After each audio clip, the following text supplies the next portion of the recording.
If you've ever tried to paint white flowers and ended up frustrated, it's okay. You're not the only one. In this video, we're going to go through the strategies that I use to set myself up for success when I'm working with white flowers. And I've created a little mini boot camp in this video to teach you those strategies.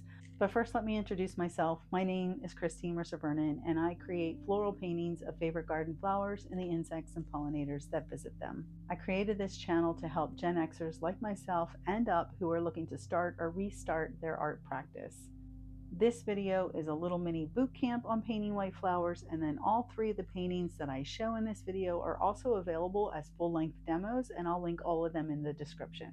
Now let's get started. So what is white? White is the absence of color.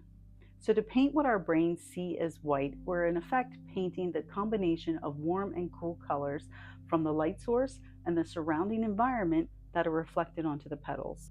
And all of that creates the illusion of white. The same applies to living organisms in nature. White is the absence of color, usually due to a genetic mutation. For example, if it occurs in wildlife, it's known as albinism, like this gorgeous albino peacock. So when it comes to white flowers, we are witnessing a genetic mutation to the plant's DNA, which causes a disruption in the production of the pigments that create color. So how do we paint a lack of color? Well, thanks to light and shadow, everything around us is given the illusion of form and depth, and both contain a full spectrum of color. When we're looking at a white flower, your eyes may initially see gray in the shadows, but there's actually a lot of color there. It may take a little bit for your brain to kind of see it, but with a little bit of practice and when you really take some time to look, you are going to find a lot of different colors making up those shadows. Let's take a look at the first demo. Here's the photo I used for reference. Just so you know, I did spend some time in Photoshop making adjustments to this photo so it looked as close to what this flower did in real life. So the first thing I do is I key my values. When I bring in my grayscale, you see I set my grayscale up to have 10 increments, so in 10% values. You can do a little bit smaller grayscale. I have smaller ones that I use sometimes that are only 5 values, but this is the one that I prefer to use when I'm painting. When you look at this photo, you can see that the values on this flower are ranging between 20 to 60% on the grayscale. So when we talk about keying values, this means determining what range your values fall in within your painting. When I key values for a painting, I never include the lightest light, which is usually the highlight, or the darkest dark, which generally when I'm painting flowers tends to be a very small area of converging petals that are in shadow. And even still, these really dark areas typically fall between 60 to 80% on the value scale, unless it's an extremely dark flower, like for example a dark purple or a maroon, even a black flower. Let's take a look at my palette. You can see here that I've mixed up several colors and small value strings. Even though my work can be considered realism, I've developed a process of working as simply as possible to achieve believable results. I'm not going for photorealism. I very much want my work to look like a painting. So I like to pre-mix a majority of my paint and typically mix between 3 to 5 values in my color strings of warm and cool temperatures. I don't mix extensive palettes of color. My goal really is to simplify, and I do mix additional colors and values as I go, so I really just want a solid foundation of colors to begin with.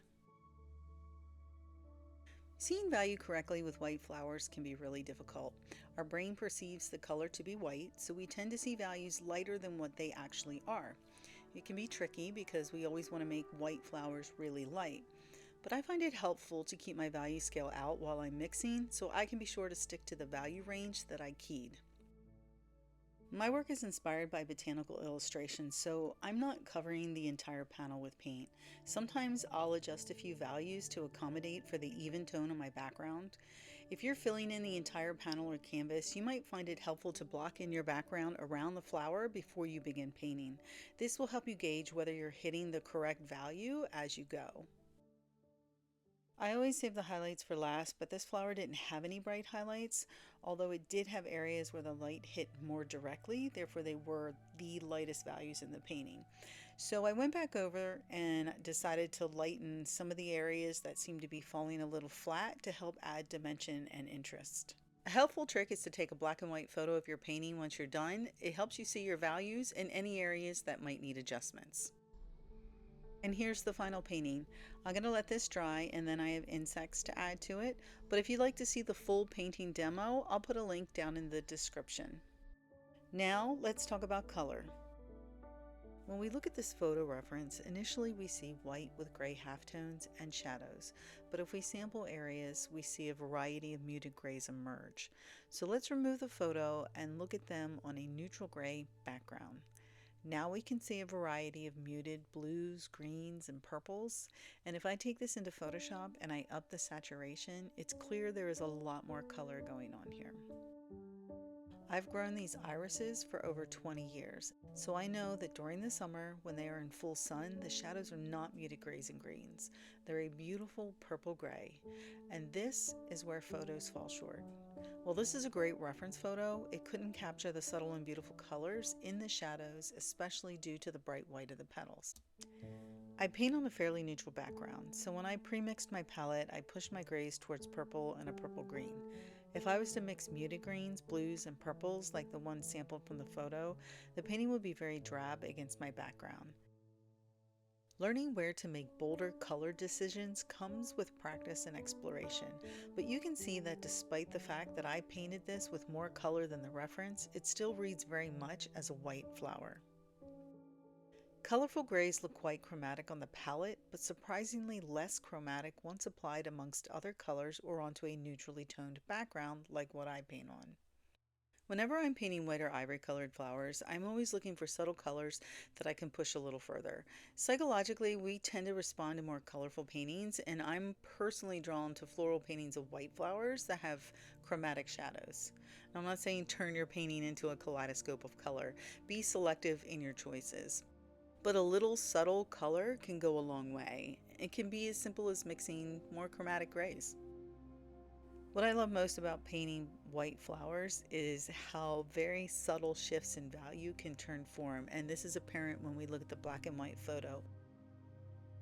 And here's the final painting. If you're interested in watching a full painting demo of this iris, I'll put a link in the description below. And here are some tips to help you out. No matter what your painting style is, I cannot emphasize this enough. Spend however long it takes to get the drawing proportionately correct before you start applying paint. Don't be bravado and think you'll just sort it out as you go, especially with flowers. There's nothing worse than spending hours painting, realizing how much you have wrong, getting stuck in a spiral of constant error fixing, then admitting defeat and wiping the entire painting off. I have done it many, many times. The fact is, flower people know flowers. I've seen many paintings with flowers that were anatomically incorrect, missing petals, or had petals that seemed to be floating and not really connecting where they should. Flower people will notice these things. Even though I primarily work from life and I need to work fast, I spend however long is necessary to create an accurate drawing before I start to paint. And honestly, when my drawing is sound, painting goes much, much faster because I can focus solely on painting and not worrying about how to fix anatomical mistakes. My painting process uses a simplified approach to realism.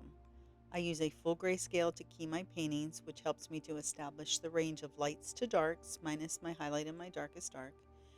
And when mixing color strings, I simplify and mix just 3 to 5 values, which I use to block in each area. Then I'll use my brush to merge each area together as simply as possible, most times with just one brush stroke. My goal is not photorealism. My goal is to create a painting that looks realistic, but as you move closer, the paint and the brush strokes are very obvious. If your goal is photorealism, you'll likely want to mix a broader range of colors and values, or just mix as you go and spend more time on your finish. But for me, I find, especially working from life with real flowers, that I need to work as efficiently as possible. So I've simplified my process to be able to accommodate that. Every artist begins a painting differently. I prefer to start with areas in shadow, but sometimes I find working on light colored flowers that it's easier to start with an area in light and then progress to an area in shadow. Even though our brain perceives the flower to be light in value, the values are usually much darker than our brain wants us to believe. Sometimes I find it helpful to place a brushstroke or two of my lightest area and a midtone area to help understand the range of values that I'm working with. When I go in with shadows first, it can feel like I'm working too dark without another value to compare it against. This can also help me see if I'm working too light in the shadows and need to make an adjustment. Since I don't cover the entire surface of the panel and work very directly and deliberately, I like to finish each area as I go. If you find working like that makes it difficult to gauge your values, it may be easier for you to work around the entire painting and then slowly bring it to a finish at the very end. If you're working on a painting that has a lot more going on in the background, you might want to paint these areas first. It will make it easier to gauge the values in your white or light flowers if the background is already blocked in. If you're really nervous or unsure about how you're going to tackle a difficult painting, you can create small value or color studies or practice on an old panel, canvas, or even oil paper. I bought some inexpensive panels from an art store that I used to create little studies on to flesh out a flower before painting it. Kind of as a practice run when I just want to be sure of my colors and values before applying them to my actual panel. I don't have a lot of room for error, so these little practice runs help me to feel more confident before adding the flower to my actual painting. They can be a great way to work out any anxiety you have prior to starting your painting, and as a bonus, they can be used as a reference as you work. One of the best tips I can give you is to just be fearless. It doesn't matter how your painting turns out, it just matters that you did it. The more time you spend taking risks and painting outside of your comfort zone, the faster you will develop the skills and the toolkit you need to tackle difficult subjects. It's all about mileage. Paint as much as you can. Even if it's just little studies in a sketchbook, everything counts. Seek out artists that paint similar subjects and see how they approach them. I've learned so much by watching how other artists break down difficult passages in a painting. Usually it's a lot simpler than we've made it out to be ourselves, so when spring flowers start blooming, make it a point to paint some white ones, and then paint them again and again, and pretty soon it will be so easy you'll wonder why you avoided painting them. I really enjoyed painting these fully open tulips. If you'd like to see the full painting demo with more tips for painting white or light colored flowers, I'm going to link the demo in the description. Now, let me know your favorite white flowers in the comments that you can't wait to paint, and be sure to subscribe and like this video. There's also links for the other two painting demos as well. Thank you for watching. I really hope that this video is going to help you get out there and paint some white flowers.